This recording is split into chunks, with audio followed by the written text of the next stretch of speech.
Такі маленькі бронзові фігурки заховані у різних куточках Києва. Днями міські вулиці поповнилися одразу 5 новими міні-скульптурами. Усе поєднує одна тема – меценатство. Завдяки цим людям у Києві з'явилися деякі найкрасивіші будинки. Наприклад, цю киянку вважають першою у місті благодійницею. А нашу першу героїню звати Галшка Гулевичівна.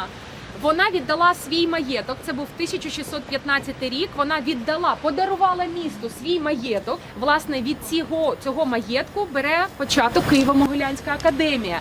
4 інші скульптури також благодійники. Катерина та Григорій Галагани заснували коледж для талановитої молоді. Сьогодні це Національний музей літератури України. Михайло Дягтярьов. За його кошти збудували будинок купецьких зборів. Зараз це Національна філармонія. У руці в нього підкова. Він займався виробництвом товарів із заліза. Микола Бунге, ректор університету Святого Володимира, розробив спеціальну анкету, за якою дізнавався про проблеми молоді. В руках своїх він тримає оцю анкету, завдяки якій студенти мали можливість отримати допомогу.